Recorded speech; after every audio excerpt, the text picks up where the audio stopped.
होश में आए हुए इंसान को पकड़ के रखे 5 जनों ने अंदर और हमसे गोली दवाई, मतलब होश में नहीं है, हमको गोली दवाई लाके दो, इंजेक्शन लाके दो, सारे पैसे पे पैसे हमसे जमा करवा रहे, हम कहाँ से ला रहे हैं ऐसे, हम भीख मांग जो पैसे ला रहे और मेरे भाई को ऐसी स्थिति में देखो, आप कैसी स्थिति में देखो ये, और यू बोल रहे कोमा में चला गया, ये कोमा में गया हुआ इंसान है। मध्य प्रदेश का रतलाम जिला 80 फीट रोड पर जीडी हॉस्पिटल नाम का एक अस्पताल है। बंटी निनामा नाम के एक मरीज को यहाँ के आईसीयू में भर्ती करवाया गया। डॉक्टरों ने बंटी की पत्नी लक्ष्मी निनामा को बताया कि उनकी हालत खराब है और आगे के इलाज के लिए अस्पताल में पैसे जमा कराने होंगे।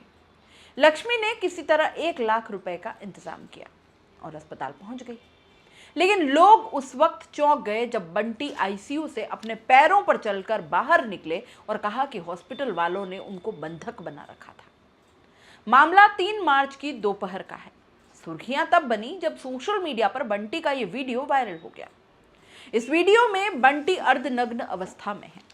उनके हाथ में टॉयलेट बैग है और नाक में नली लगी हुई है। बंटी ने आरोप लगाया कि अस्पताल वालों ने आईसीयू में उनके हाथ पैर रस्सी से बांध रखे थे। हंगामा बढ़ने पर मौके पर पुलिस पहुंच गई। दीनदयाल थाने से मिली जानकारी के मुताबिक 2 मार्च की रात को मोती नगर में एक विवाद हुआ। एक धार्मिक स्थल के पास राजेश डिंडोर और दिलीप सिंघाड़ के बीच विवाद हुआ। अब दोनों पक्ष के लोग आमने सामने आ गए। राजेश डिंडोर ने आकाश गामड़, किशन अमलियार, दिलीप सिंघाड़, नंदू मैडा, करण नायक और दिनेश भूरिया के खिलाफ शिकायत दर्ज करवाई। वहीं दूसरी तरफ दिलीप सिंघाड़ ने बंटी निनामा, सावन, सोनू समेत एक अन्य के खिलाफ केस दर्ज करवाया। अब विवाद में लाठी और पत्थर भी चले। इसके कारण बंटी को चोट लग गई। लक्ष्मी निनामा बताती हैं कि उनके पति को पहले मेडिकल कॉलेज में ले जाया गया। डॉक्टरों ने उनको इंदौर रेफर कर दिया, लेकिन देरी हो जाने के कारण उन्होंने बंटी को रतलाम के इस प्राइवेट अस्पताल में भर्ती कराया। बकौल लक्ष्मी, मुझे बताया गया कि मरीज की हालत गंभीर है। हमने पहले ही रुपए जमा करवा लिए थे। हॉस्पिटल ने कहा कि मरीज कोमा में जा चुका है। बचाने की कोशिश की जा रही है। रीढ़ की हड्डी टूट गई है और बोल भी नहीं पा रहा है। मैं हॉस्पिटल से निकली और पैसों का इंतजाम करने लगी। रिश्तेदारों से किसी तरह 1 लाख रुपए जमा किए। अस्पताल पहुंची तो सीटी स्कैन हो चुका था।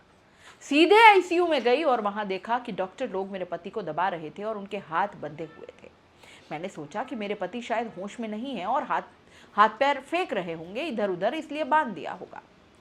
बंटी जब किसी तरह आईसीयू से बाहर निकला तो उसने अपनी पत्नी को कुछ और ही कहानी बताई। उसने कहा कि मैं तो कब का होश में आ गया था और तुमसे मिलना चाह रहा था, लेकिन मिलने दे ही नहीं रहे हैं। ये लोग मेरे साथ गलत बर्ताव कर रहे थे। लक्ष्मी निनामा ने बताया कि बाद में उन्होंने हंगामा किया और फिर पुलिस वहां पहुंची।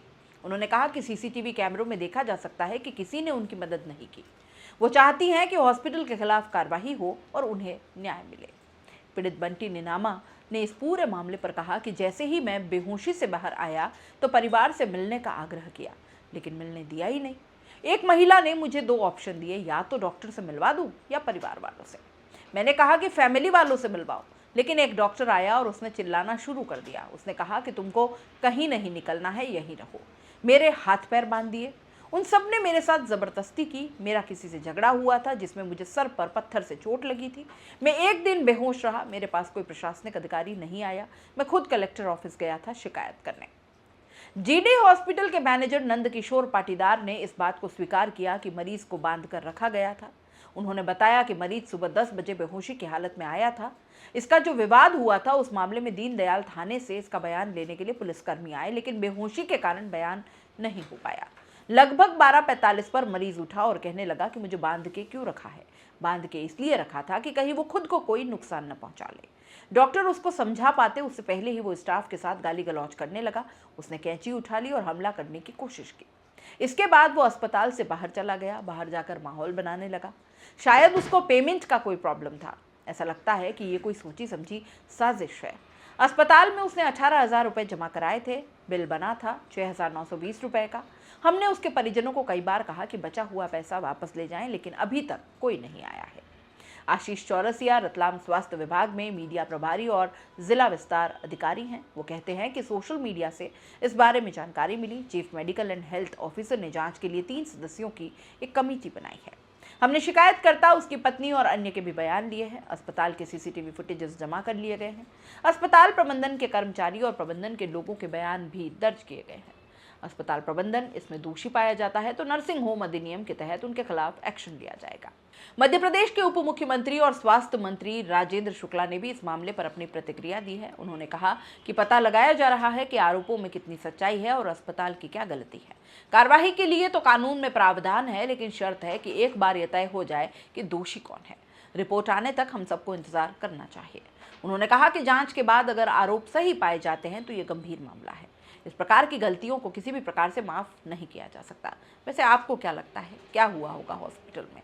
अपनी राय कमेंट बॉक्स में लिख दीजिए। जाते जाते चैनल को लाइक शेयर और सब्सक्राइब जरूर कर दीजिए। नमस्कार।